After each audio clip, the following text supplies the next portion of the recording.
What is up, my beautiful gemstones? Welcome back to my channel, and if you're new here, just welcome. My name is Gemma Jade, but today we are going to be discussing the possibility of there being real vampires in a small town in Wisconsin. I want to thank you guys for your patience and your grace.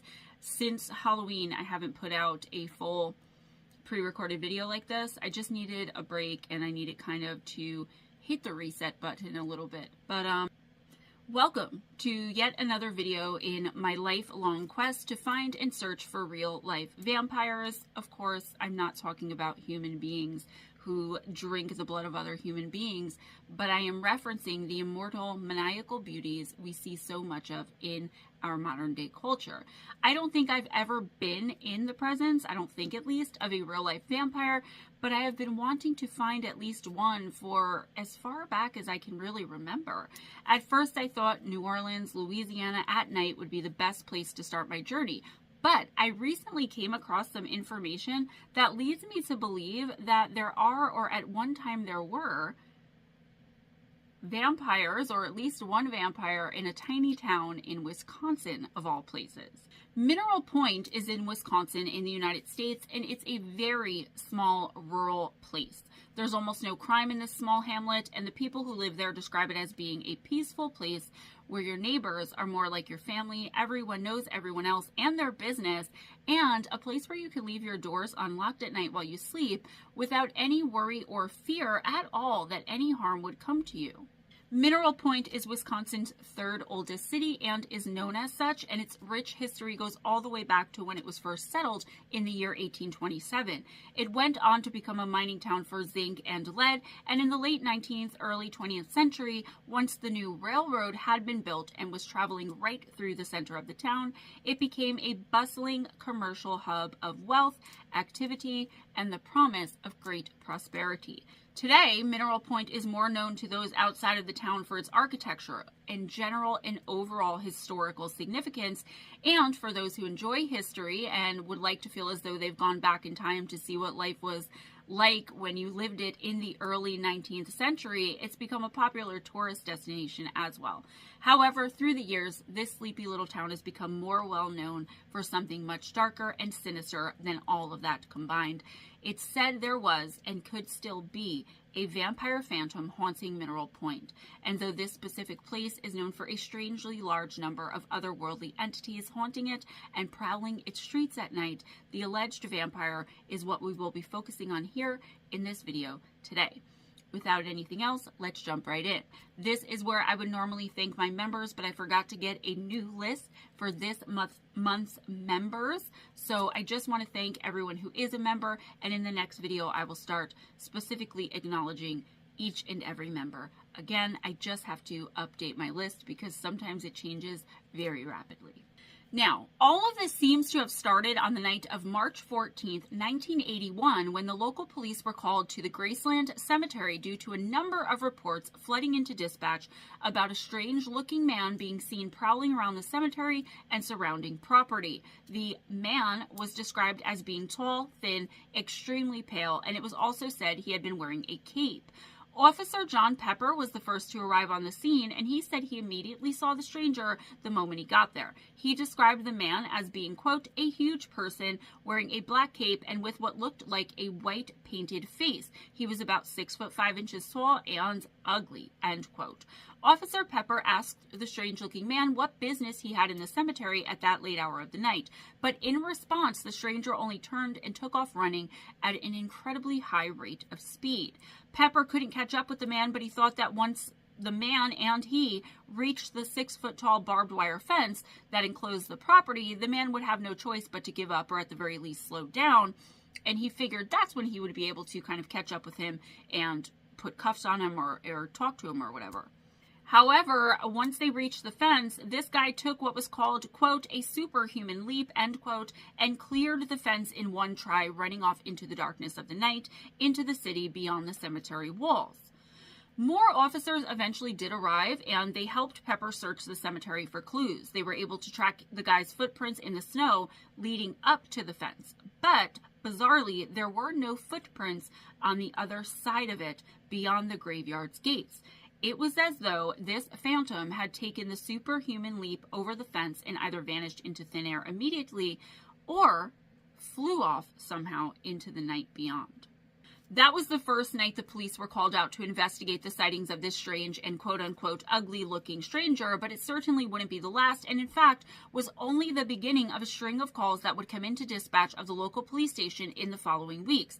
The man was reported as being seen not only creepily lurking around all over the town and in some of the smaller neighborhoods, but also making extraordinary leaps and scaling walls. There was mass hysteria about the strange-looking man for a total of 12 days, but after that there were no more sightings, as though he had simply dropped off the face of the earth, possibly never to return again. At least that's what they thought. At the time, the authorities thought they had been dealing with a possibly mentally ill individual, and once the calls and sightings stopped coming in, they were very relieved, to say the least. But that wasn't the end of the story of the so-called vampire of Mineral Point. That may have been true for a little while, but it seems the phantom hadn't forgotten about the town, because in 2004, some strange things began to happen there again. I'm wondering, okay, and I want to ask this of the investigators. What does being possibly mentally ill have to do with the fact that you can take flying leaps over barbed wire fences and leave no footprints in snow once you do? This is the over-rationalization that I talk about all the time, where people, authorities specifically in a lot of cases, will literally try and convince themselves of anything so that they don't have to face up to the paranormal facts of what they're dealing with. So in 2004, police in Mineral Point were called to investigate sightings of a pale man in a cape lurking around outside of an apartment complex in the town. It said the man had not only been seen in the area, but that he had actually attacked several of the residents as well. When the police arrived, they saw an incredibly tall man who they said had an extremely pale face, as though it had been painted white. He was wearing a black cape, and they found him squatting on one of the branches of a nearby tree, just staring down at them with cold black eyes. The officers demanded that the stranger come down immediately, and he did jump down, but then he immediately turned and took off running at what was described by those that were there that day as, quote, impossible speeds, end quote. The officers ran after him and ended up chasing him to a dead end of sorts. It was a 10-foot high concrete wall, and they said they watched as the stranger jumped into the air and leapt over the wall in a single bound. Once again, his footprints stopped at the wall, and there were none to be found anywhere beyond it. Once again, people were hysterical, and they started making connections between these incidents and those that happened in 1981.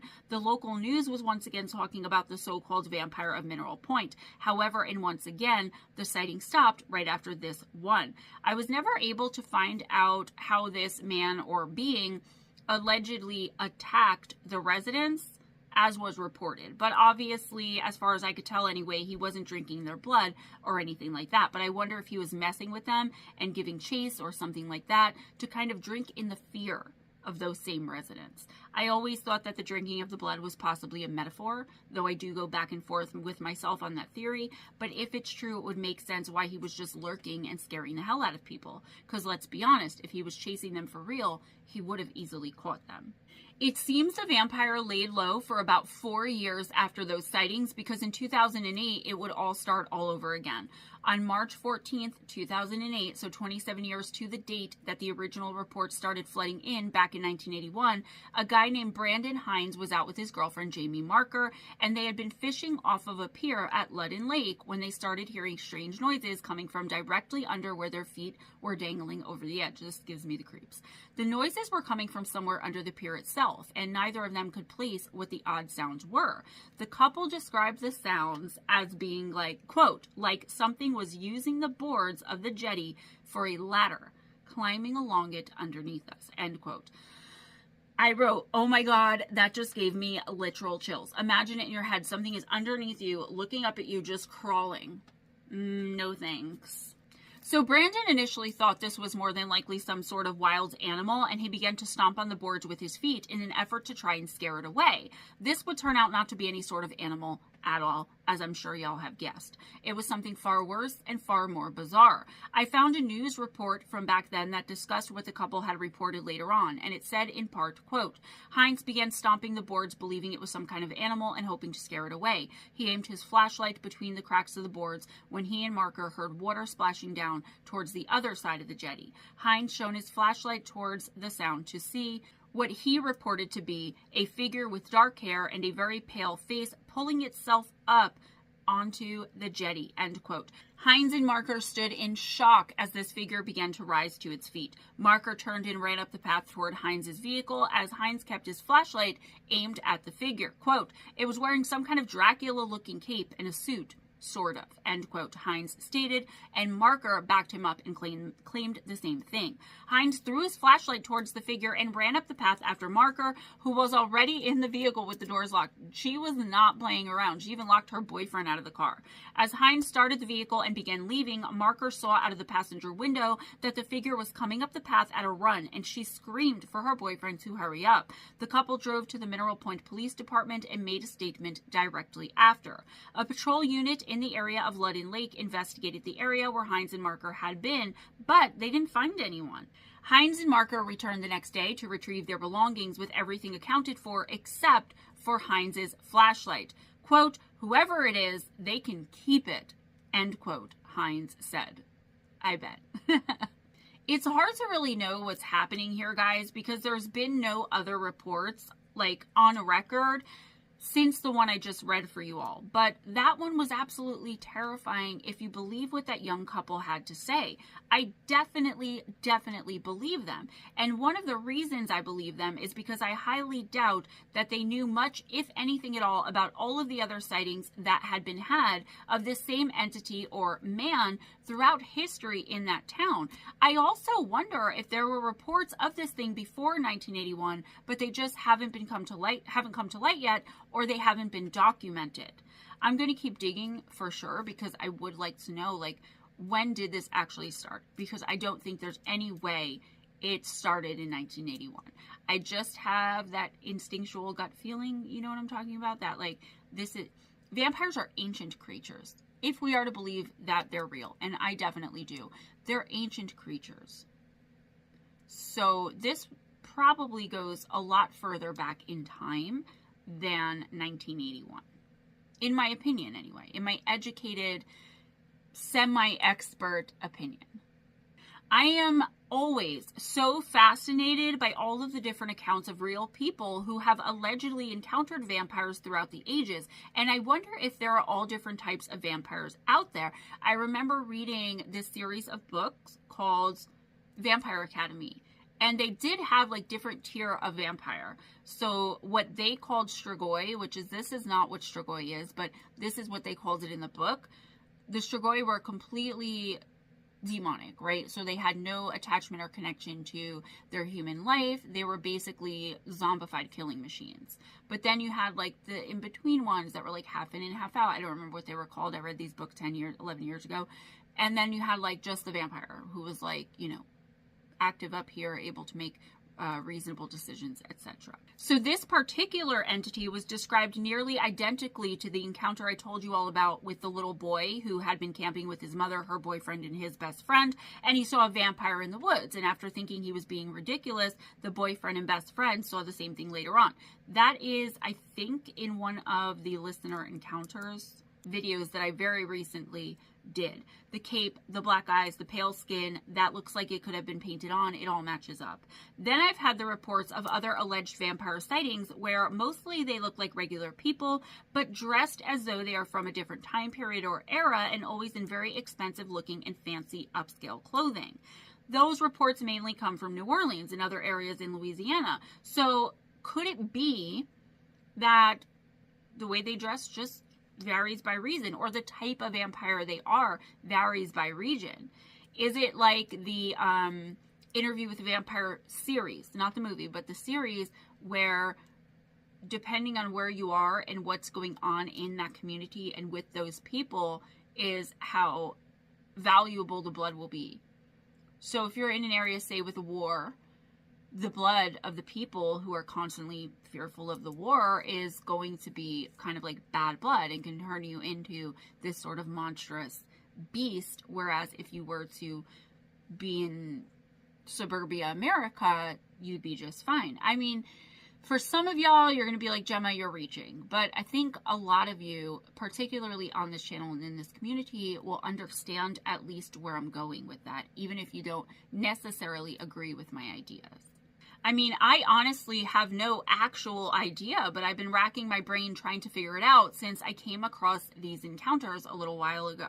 I finally had the time to bring them to you all, and so here I am. But there's more to this in my opinion as well, besides just possible vampires or a singular one roaming around in this town from time to time. It just doesn't make sense. Mineral Point, Wisconsin is no stranger to strange and paranormal activity. For as small as it is, there seems to be an inordinate amount of things that have happened here that can't be explained. Maybe the most well-known phantom intruder is known as the Ridgeway Phantom, also known as the Ridgeway Ghost. This entity terrorized the town back in the early 19th century as well. It was best and mostly described as, quote, a phantom that could change its appearance at will, end quote. It had been reported as having taken all sorts of shapes and likenesses. It once turned into a ball of fire, a young or old woman, a headless horseman with a whip, and various domestic animals, mainly dogs, sheep, and or other types of farm animals.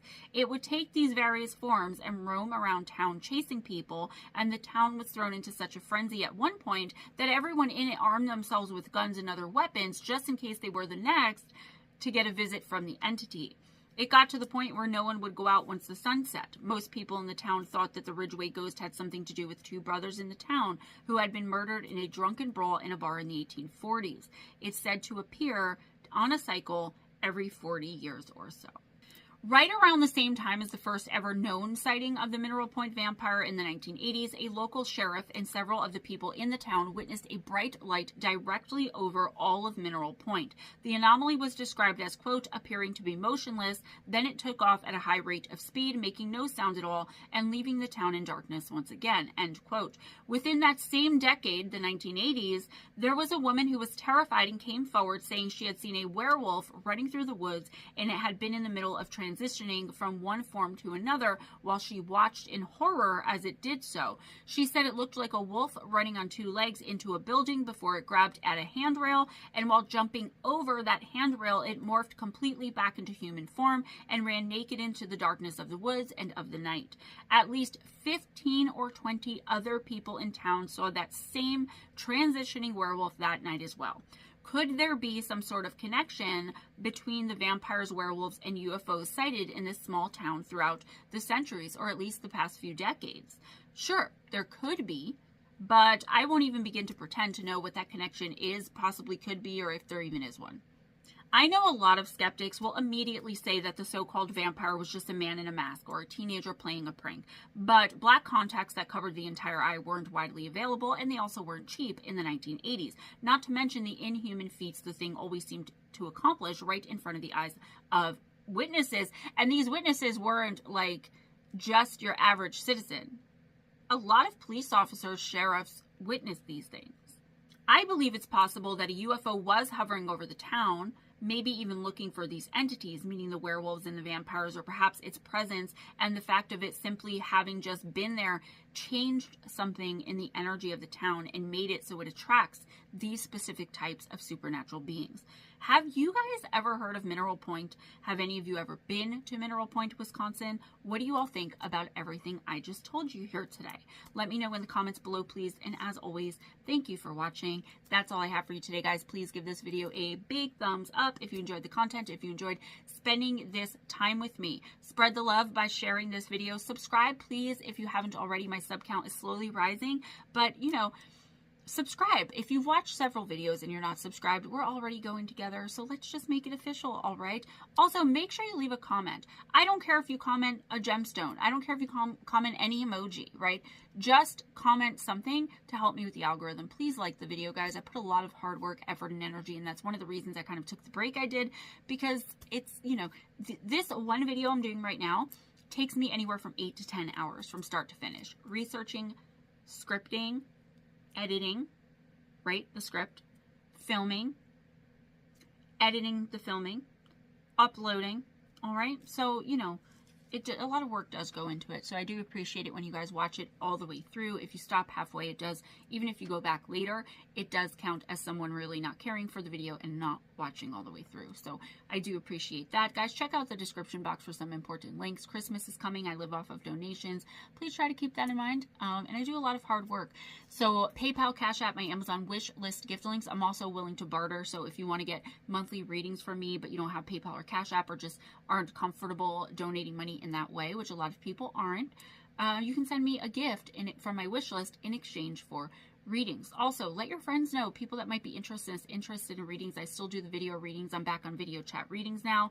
Also, for $40 a month, a medium-sized subscription box, meaning you have to sign up for it monthly. Make sure the money goes into my account. I don't have it set up where like I'm going to be automatically withdrawing. You're going to have to just remember on like whatever date. Usually it's the 15th of the month, but you can have it on any date that you want. I have really tweaked my boxes that I used to send out as like gifts and like silly things. No, these are focused and intent on what you are needing in your life. There might be a little silly gift in there, a little card from me, but these are nice sized crystals. You can get a medium or large box, even a small one with just a spray and a crystal. You can order just a spray. Christmas is coming up, guys. I have these really beautiful, I've got to show you. I'll do a short on it.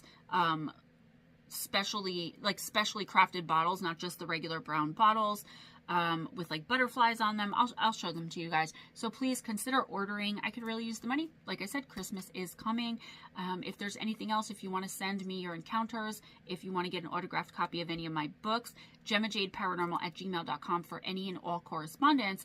And if you have any questions about anything, right? Make sure you check out my Friday night live streams, all of the other live streams, all of that information in the description box. I'm trying to keep this short and sweet. Make sure you're watching the YouTube shorts. They're anywhere from 4 seconds to 59 seconds of your life that really mean the most to me. I mean, that 1 minute means everything because it's a full view. The more views I get, my view to like ratio on my videos too is not great. And this is why I'm considering chucking the paranormal community altogether and going into politics or something, because I feel like there's not a lot of support. So if you guys can ramp up the support, the liking, the sharing, possibly making a purchase, even if it's not on a monthly subscriptive basis, maybe get a box and see if you like the style of it, like what's in it. Guys, I could really use the financial help, but I'm not just begging for money or asking for donation. I'm offering services here, right? The hour-long spiritual sessions, we could remove attachments and those types of things. So I know there's a lot more, but I haven't done this in a while. Also, consider becoming a member, particularly if you go into my Friday night live intuitive oracle stream. If you're a member, you don't have to pay. If you're not a member, it's $2 to PayPal or Cash App, $4 to YouTube because YouTube takes half. But if you're a member, you're paying at least, minimum $5 a month. So you're saving actually $3 by the end of the month if you come in every week, and you don't have to pay that extra donation. Be kind to each other, guys. It doesn't cost anything. Be kind to yourselves and never accept anything less than others being kind to you. If nobody told you today, you are amazing, you are fantastic. I believe in you. I got your back. You can do anything and be anything you want. It's never too late. Always go in grace. Smile at a stranger, and I'll see you guys next time.